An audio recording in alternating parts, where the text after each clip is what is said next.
Overdose deaths are increasing in Colorado, making today's International Overdose Awareness Day all the more important. In Denver, the latest data from the health department shows drug overdose deaths are up 27% in just the first 6 months of this year compared to last year.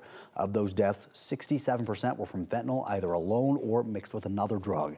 The Denver Health Department has free harm reduction kits available for the public. Today, there will be several events to spread awareness, including at the Harm Reduction Action Center and the nonprofit Colfax Cats. The first over-the-counter opioid overdose reversal drug is expected in stores next week. The manufacturer of Narcan says each carton should cost around $45. It includes 2 doses of the nasal spray in each carton.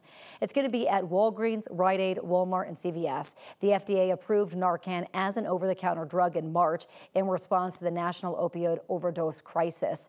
People who live in Denver can also order free Narcan from the city. The U.S. Health and Human Services Department is asking the DEA to consider labeling marijuana a less dangerous drug. Right now, it's a Schedule I drug, so the same category as heroin and LSD. Health leaders want to downgrade it to a Schedule III. Right now, 23 states, including Colorado, allow recreational marijuana use.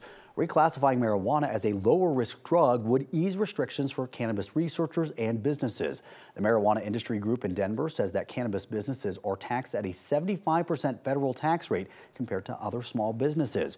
As the industry continues to struggle financially in Colorado, the group is hoping that lower taxes could help them bounce back. The DEA has the final authority to reschedule a drug. Some promising news this morning about the state's efforts to help kids before mental health struggles end in suicide.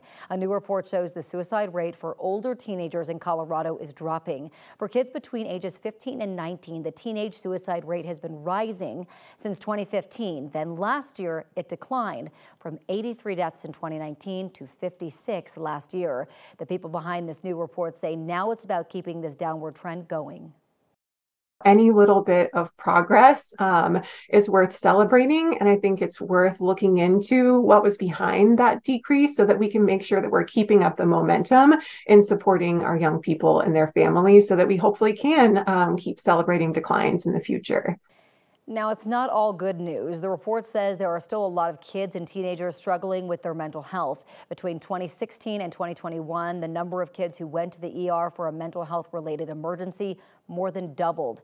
Right now, school districts across the state are trying to fill a lot of open positions for school psychologists, social workers, and counselors, especially in rural areas. They say that could help get kids and teenagers help sooner.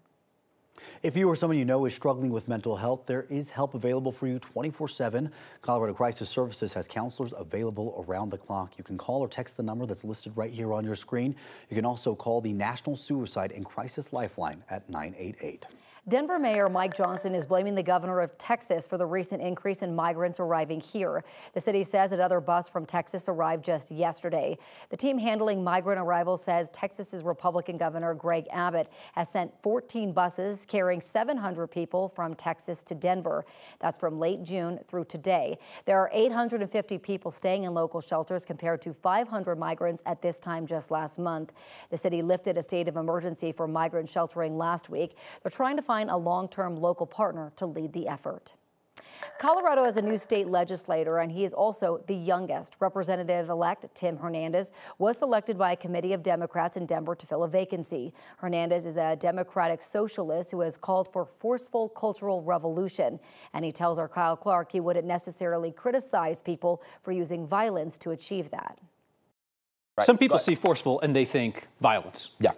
Yeah, I understand where that comes from, right? And I think, you know, it's also important to remember that white supremacy is upheld by force right now, right? That's how our systems operate. That's why, you know, kids in the north and west side of Denver go to schools that are underfunded. That's why we're struggling for housing. That's why students are afraid to die in schools because of gun violence, because of white supremacy. Look what just happened in Jacksonville, right? And to me, right, it is a force that is driving white supremacy.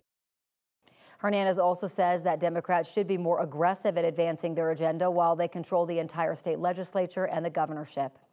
More concerns are coming in this morning for Senator Mitch McConnell. Yesterday, the Republican Senate Minority Leader had another incident where he froze and seemed to be unable to speak. It happened after the 81-year-old finished a nearly 20-minute speech in Kentucky, and he was taking questions from reporters. What are your thoughts on running for re-election in 2026? What are my thoughts about what? Running for re-election in 2026. That's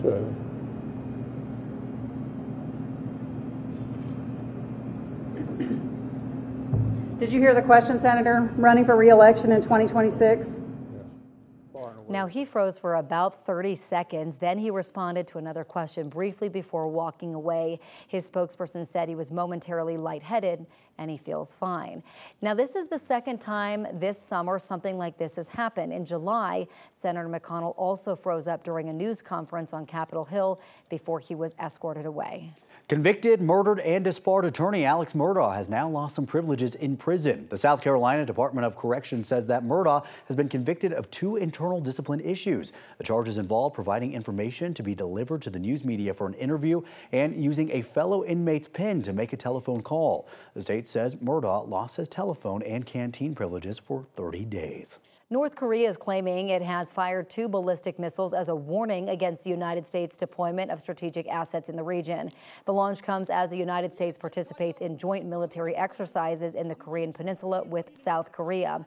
The governments of South Korea and Japan also confirmed that North Korea had launched 2 short-range ballistic missiles yesterday. And one thing you want to know about the weather today is temperature's going to be hot again. Look at the 90s along the Front Range with mostly sunny skies. Tomorrow, maybe a degree or 2 warmer with those partly cloudy skies.